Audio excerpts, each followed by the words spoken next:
Hello दोस्तों, स्वागत है आपका मेरे YouTube channel doctor Shashi Mohan Rawat में। आज हम एक ऐसे दिव्य स्थान का दर्शन करने जा रहे हैं जो लोस्तु पट्टी ही नहीं बल्कि बडियारगढ़ पट्टी, कीर्तिनगर ब्लॉक, देवप्रयाग विधानसभा, गढ़वाल लोकसभा, उत्तराखंड और उससे बाहर भी प्रसिद्ध है। और आप समझ रहे होंगे, जो इस देवभूमि को समझते हैं और जानते हैं, परिचित हैं, वो शायद समझ गए होंगे कि मैं किस देव की बात कर रहा हूँ। लेकिन उस देव के दर्शन कराने से पहले मैं यहाँ का खूबसूरत दृश्य दिखा देता हूँ आपको, और उससे आप थोड़ा पहचान लेंगे कि आप मैं किस जगह की बात कर रहा हूँ। जो यहाँ के वासिंदे हैं वो समझ पाएंगे। और सबसे पहले मैं जहाँ से हमने अपनी यात्रा शुरू करी है वो दिखा देता हूँ। ये यहाँ पे गाँव है पठूड़ा। ये दिख रहा, 2 टावर दिख रहे हैं, यहाँ पे घर नहीं दिख रहे हैं, शायद कुछ छोटे से घर दिख रहे होंगे। और ये पठूड़ा का बहुत सुंदर दृश्य आपको दिख रहा होगा। इसके बाद इधर चलते हैं तो ये आपको सामने दिख रहा है, ये क्वेली है गांव। इसके बाद ये देखिए, ये आए आप, और यहाँ पर जो दिख रहा है आपको, ये अछरी कुंड जगह है जहाँ पर राजकीय इंटर कॉलेज है। ये काफ़ी पुराना इंटर कॉलेज है। और इसके बाद यहाँ आपको दिख रहा होगा नीचे, यहाँ पर ये देवगढ़ी जगह है। उसके बाद गहड़ एक गांव है। इसके बाद ये खोड़ी है। इसके बाद अगर आप जाएंगे, ये शायद खुमचा है, मैं क्लियर नहीं हूँ, लेकिन इस तरह के। और इधर ये आपको सामने दिख रहा है होम स्टे। और इसके अगर थोड़ा इस पोल के साइड जाएंगे, जो गांव दिख नहीं रहा है, इधर एक गांव है पाड़ो। और इन सब को दिखाने के बाद मैं अब जिस देव की बात कर रहा हूँ वो देव हैं आपके घंडियाल देव। जय घंडियाल देवता की जय। और ये देखिए आप, यहाँ पर शायद आपको मंदिर के दर्शन हो रहे होंगे। ये जो दृश्य है ये पठूड़ा से लिया गया, इसलिए आपको मंदिर का पीछे का दृश्य दिख रहा होगा। ये बहुत भव्य दिव्य और बहुत, जिसको पर्चाधारी देव बोलते हैं, वो हैं।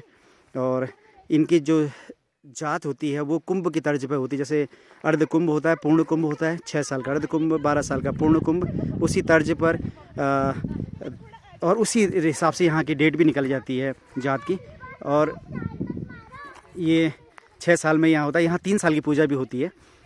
और यहाँ पर मैं जहाँ देखने गया हूँ इस तरह के देव स्थलों को, उनमें से जो हमारे मतलब प्रदेश स्तर पर जाते होती हैं, उनमें नंदा देवी राजजात के बाद सबसे ज़्यादा श्रद्धालु मैंने इसी जगह पर देखे हैं। और जगह भी होते होंगे, लेकिन शायद मैं उन जगहों पर गया नहीं होऊंगा, जो मेरा अपनी खुद की निजी जानकारी है उसके अनुसार। और ये जो देखो, हम लोग ये और ये जो बच्चे हैं, ये सब हम भी उस घंडियाल देवता के दर्शन करने के लिए जा रहे हैं। लेकिन घर से निकले हैं तो बच्चों के मन में एक कौतूहल होता है उस प्राकृतिक छटा को जीने का, जो सभी के मन में होता है। ये वो भी जी रहे हैं, और उन्हीं के मन में नहीं, ये जो दिख रहे हैं 2 लड़कियां हैं, ये अपने मायके हैं, इनका ये मायका है। और जैसे जब आप मायके की जो बचपन की यादें होती हैं आपकी, उनको आप संजोए रहते हैं हमेशा जीवन में।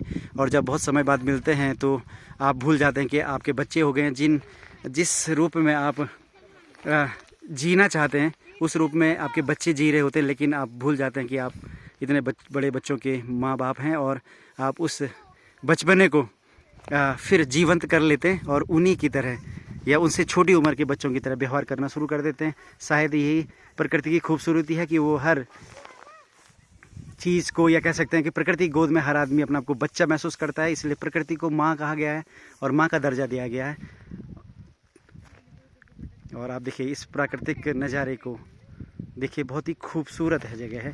और मेरा निवेदन भी रहेगा, जो इधर के रहने वाले लोग हैं और जो और भी पूरे भारत के और भारत के विभिन्न प्रदेशों के लोग हैं, जो प्राकृतिक सुंदरता को और देव तुल्य जो लोग हैं यहाँ के, और जो यहाँ की देवताओं की धरती है, उस सुकून को और उस एहसास को जीना चाहते हैं, तो उनको निश्चित तौर पर इन जगहों पर आना चाहिए। क्योंकि यहाँ की जो अनुभूति है वो देखने से ज़्यादा आने पर महसूस होती है।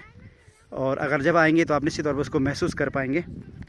इसलिए अपने गाँव में ज़रूर जाइए, क्योंकि वो जो अनुभव है वो अद्वितीय है और उसको केवल आप महसूस कर सकते हैं। इन वीडियोस को देख करके आपको कुछ भी ऐसा नहीं, केवल आप मिस कर पाएंगे बस। ये आपको घंडियाल देवता के मंदिर के ठीक सामने गांव दिख रहा होगा। शायद ये गांव आपका मूलधार है, और यहाँ पर भी एक इंटर कॉलेज है। तो लोग शिक्षा के लिए पलायन कर रहे हैं, तो लेकिन मुझे लगता है कि गांव में शिक्षा की बहुत अच्छी सुविधा है। और मुश्किल से इसका जो एरियल रूट है वो मुश्किल से 2 किलोमीटर भी नहीं होगा, और 2 किलोमीटर में ही 2 इंटर कॉलेज हैं।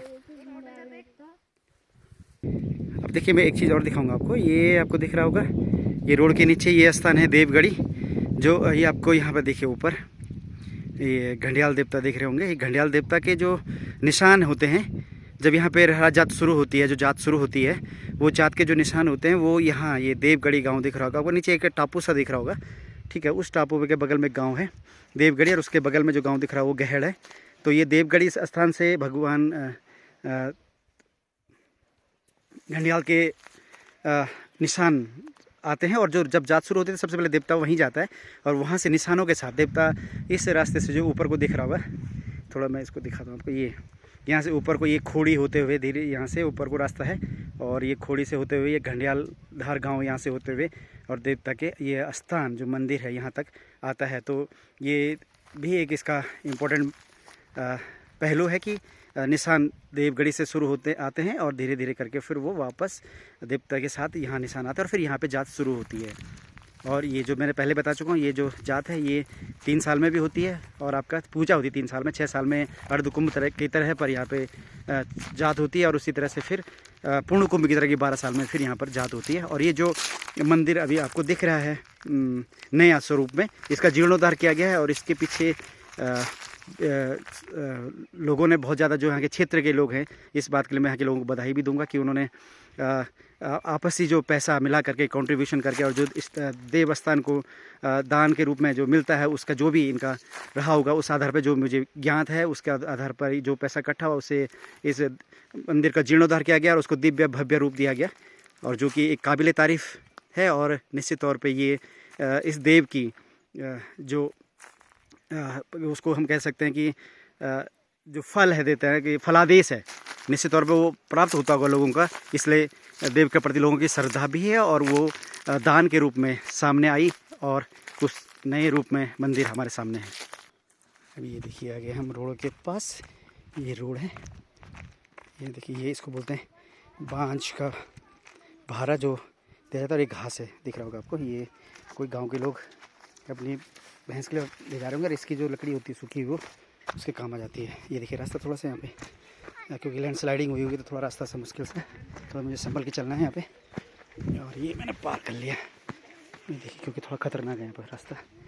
और ये आगे देखिए रोड है, ये यहाँ पे पड़ा हुआ ये मंदिर का, ये देखिए, ये घंडियाल देवता के जो मंदिर है उसका ये पड़ाव है यहाँ पर, सब यहाँ पर स्टेशन कह सकते हैं। अब ये देखिए यहाँ पे रुक जाता, और ये रास्ता दिख रहा होगा नीचे रेलिंग वाला, ये मंदिर की तरफ भी जा रहा है। ये देखिए, ये है यहाँ पर आके जब जात होती है या जब भी कोई श्रद्धालु आता है तो यहाँ पर अपनी गाड़ी वो पार्क करते हैं, जैसे दिख रहा होगा आपको। और यहाँ से ये रोड फिर आगे भी जाती है आगे, और ये जो सामने एक रोड दिख रही है उसको लिंक करती है, जोड़ती है, तो ये एक सर्किट बन जाता है। और यहाँ से ये रोड जा करके, और आपको सामने दिख रहा होगा वहाँ से अगर आप देख पाएँ तो एक टावर है, वहाँ पर राधा कृष्ण का मंदिर भी बहुत प्रसिद्ध है। और वहाँ भी जब जन्माष्टमी होती है तो बहुत ज़्यादा यहाँ के श्रद्धालु वहाँ दर्शन के लिए जाते हैं, और वहाँ से भी रूट होते हुए श्रीनगर मिलता है। और यहाँ भी ये श्रीनगर से ही रूट आता है। श्रीनगर से यहाँ की दूरी लगभग 40 किलोमीटर है, और पूरी रोड है, देखिए मंदिर के पास एकदम रोड है। ये रोड आई, और यहाँ से देखिए रास्ता नीचे को जा रहा है, ये जो रास्ता जा रहा है ये मंदिर की तरफ ही जा रहा है। और ये अभी इसका भी रास्ते का भी जीर्णोद्धार किया गया है। शिक्षा की मैं बात करूँ, देखिए यहाँ पर ये देखिए एक प्राइमरी स्कूल है जो दिख रहा होगा यहाँ पे, और इसके ठीक सामने अगर मैं दिखाऊँ आपको तो इंटर कॉलेज के बगल में यहाँ पर सामने भी आपको एक प्राइमरी स्कूल दिख रहा है। तो इसकी जो डिस्टेंस है यहाँ से बाई रोड मुश्किल से 1 किलोमीटर भी नहीं है, और 1 किलोमीटर के दायरे में यहाँ पर आपके पास 2 प्राइमरी स्कूल हैं। सामने पे आपको इंटर कॉलेज दिख रहा है, ये अछरी कुंड, और ये भी इसकी जो बिल्डिंग है वो भी नई बनी है। तो देखिए ये है, और इस समय इस देव भूमि में है। वैसे तो पूरी उत्तराखंड ही देवभूमि है, लेकिन उत्तराखंड की देवभूमि में भी छोटे छोटे अलग अलग ऐसे स्थान हैं जो बहुत प्रसिद्ध हैं, उनमें से एक ये भी है। ये देखिए, ये स्वरोजगार मुर्गी पालन, यहाँ पे देखो गांव में ये मुर्गी पालन किया जाता है। मुर्गी, इससे जो अंडे होते हैं वो भी बेचे जाते हैं, और कई जो लोग चिकन के शौकीन होते हैं वो भी मुर्गियाँ खरीदते हैं। और ये क्योंकि जो मुर्गियाँ हैं ये जो सामान्य दाना पानी होता है गाँव में अनाज का, उसके वो दिया जाता है इनको, मतलब काफ़ी जैविक भोजन इनको मिलता है। और ये देखो ये गांव में दुकान भी है, उपलब्ध है, ताकि छोटा मोटा सामान आपको यहीं उपलब्ध हो जाए, आपको ज़्यादा दूर न जाना पड़े। तो देखिए ये भी एक बहुत अच्छा कंसेप्ट, स्वरोजगार। ये देखिए जो मैं आपसे बात कर रहा था कि ये गांव यहाँ पे पांडव, ये अंतिम गांव देखिए चोटी के नीचे है, ये है पांडव गांव।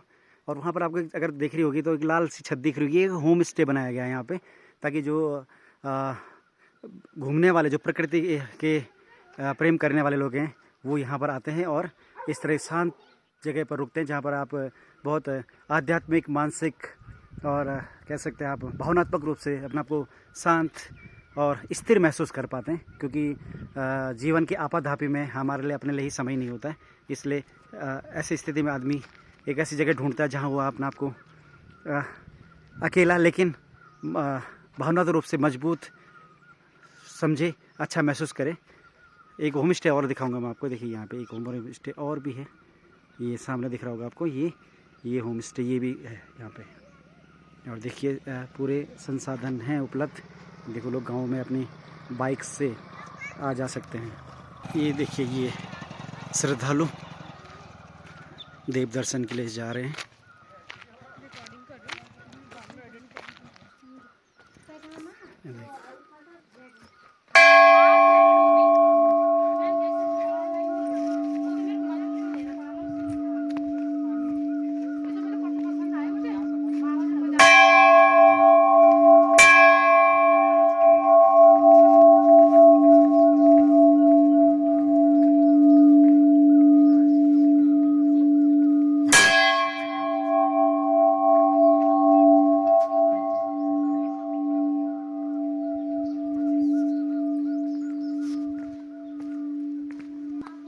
ये जो श्रद्धालु आते हैं उनके लिए एक छोटी सी दुकान, ताकि कुछ उनकी आवश्यकता हो तो यहाँ से पूरी कर सकते हैं। देखिए यहाँ पर भी दो रास्तों का संगम है। एक ये जो रास्ता आ रहा है ये उधर से जो लोग आते हैं पाड़ौब की साइड से उनके लिए रास्ता है, और ये जो ये श्रीनगर की साइड से लोग आते हैं इधर को, उधर से इनका रास्ता। और यहाँ पे देखिए इन दोनों रास्तों के संगम पर ये गेट बना हुआ है, और ये गेट देख सकते हैं आप, ये यहाँ पर स्थापित है। और ये इस बात का प्रतीक है कि आप मंदिर के परिसर में प्रवेश कर चुके हैं। और ये देखिए देव भव्य दिव्य अलौकिक अनुभूति, और शायद इसको आई कैचिंग बोलते हैं। और ये जो दिख रहा होगा आपको यहाँ पर ये सीढ़ी नुमा बना हुआ है, और ये छत दिख रही होगी। यहाँ पर जो श्रद्धालु होते हैं, जब देव जात होती है तो यहाँ पर जब देवता नाचते हैं तो लोग यहाँ पर बैठ कर के देवता के दर्शन करते हैं और उस नृत्य को देखते हैं। जो यहाँ पे घंटियाल देवता जब नाचते हैं और उनके साथ और भी देवता नाचते हैं, लेकिन मुख्य रूप से क्योंकि घंटियाल देवता का मंदिर है तो उनके नाम से ही इसका नाम घंटियाल की जात कहा जाता है, घंटियाल की जात है। और ये देखिए ये स्टेप्स हैं, ये यहाँ पर लोगों के श्रद्धालुओं के लिए बैठने के लिए बनाए गए हैं। अभी ये आपको खाली दिख रहा होगा, वीरान दिख रहा होगा, लेकिन जब यहाँ जात होती है तो मैंने कहा आपको कि बहुत ज़्यादा मात्रा में यहाँ पर श्रद्धालु आते हैं।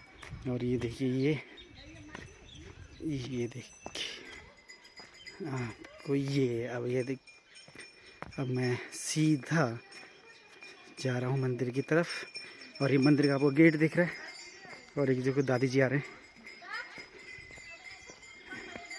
दादी जी प्रणाम। प्रणाम बाबा। और घूमना आज तू ये हुए थे आया तुम? हाँ जी बातचीत है। हाँ हाँ हाँ हुए थे जो माई बात। बस बस हाँ जी। अच्छा अच्छा।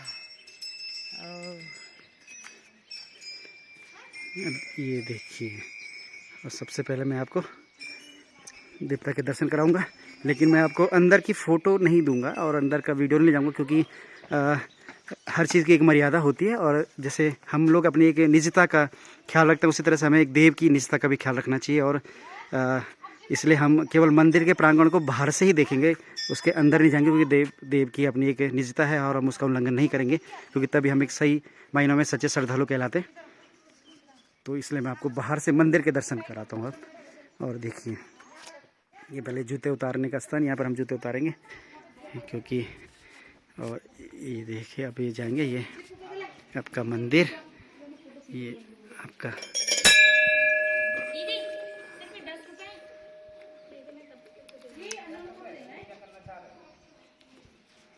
ये प्रवेश किया हमने और ये जो इसका ये वैसे ये तो मंदिर से सामने से रास्ते से आता वो वाला दरवाज़ा है, लेकिन इसका जो मुख्य गेट है मंदिर का, ये देखिए इसका दिव्य भव्य प्रांगण।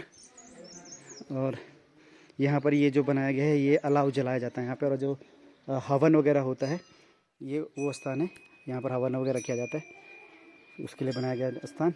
और यहाँ पर ये पत्थर है, इसमें घनियाल देवता खड़े होकर के स्नान करते हैं, ये वो पत्थर है या वो शिला कह सकते हैं हम।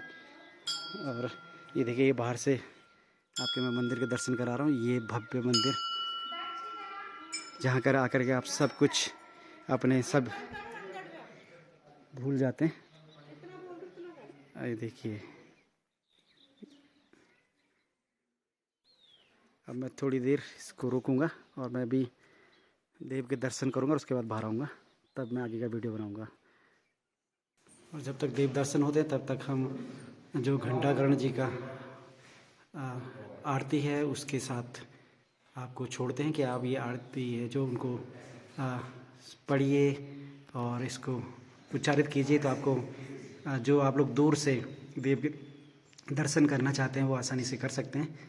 और मेरे साथ भी कह सकते हैं, श्री घंटाकर्णो महावीरो सर्वव्याधि विनाशको विस्फोटको भये प्राप्ते रक्ष रक्ष महाबलो यत्र त्वं तिष्ठते देव लिखितोक्षरो पंक्तिभिः रोगास्त्रत प्रणश्यन्ति वातपित्त कफोदभावा तत्र राज्य भयं नास्ति यान्ति कर्णो जपाक्षरं साकिनी भूतवेताला राक्षसा परवैन्तन न काले मरणं तस्य न च सर्पणे दंशते अग्निचौर भयं नास्ति ही घंटाकर्णाय नमो नमः। जय घंटाकर्ण देवता की। इस प्रकार ये मंदिर से बाहर आने के बाद आप ये जो दरवाजे से बाहर निकलते हैं और उसके बाद इस तरह से ये परिक्रमा करते हैं देवता की, मंदिर की, जो सभी को पता होगा क्या होगा। तो ये इस तरह से ये परिक्रमा, और जैसे मैं भी कर रहा हूँ, ये देखिए ये घंटियों की आवाज़।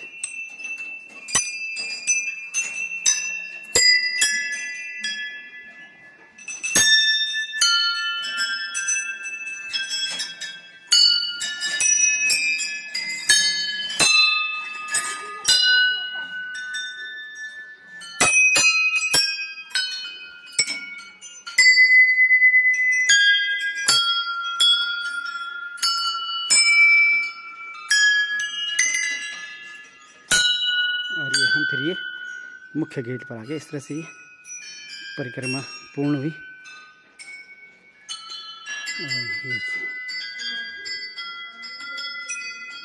तो मंदिर का अब थोड़ा मंदिर का विहंगम दृश्य देखिए।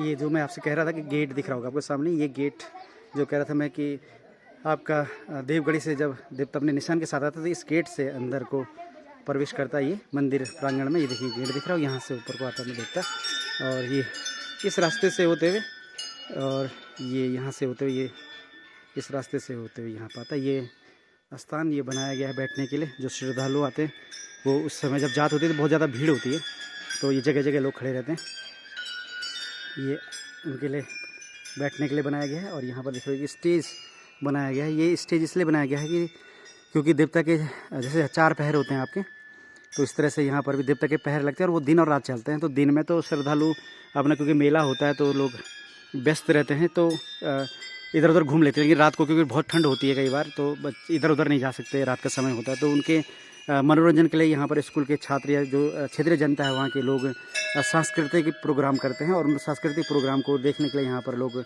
एकत्रित होते हैं, बैठते हैं। तो ये उसके लिए मंच बनाया गया है। कोई घोषणा करनी हो या कोई इस तरह के कोई अतिथि आ रहे हों या इस तरह की चीज़ों के लिए ये मंच बनाया गया है।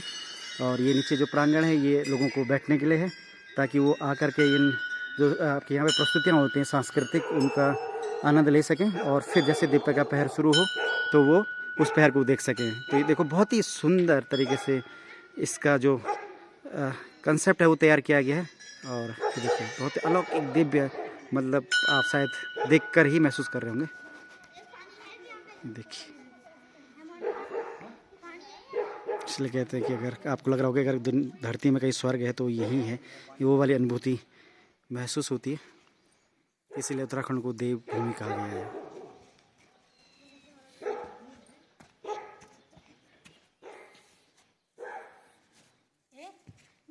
क्योंकि वीडियो काफ़ी लंबा हो चुका है तो मैं अब वीडियो को समाप्त कर रहा हूँ और छोड़ रहा हूँ इस अद्भुत अनुभूति के साथ कि आप मन में देवता का भाव लाइए, दर्शन कीजिए, आंखें बंद कीजिए और अपने देव को महसूस कीजिए।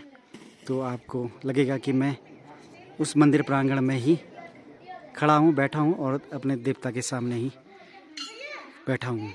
जय घंडियाल देवता।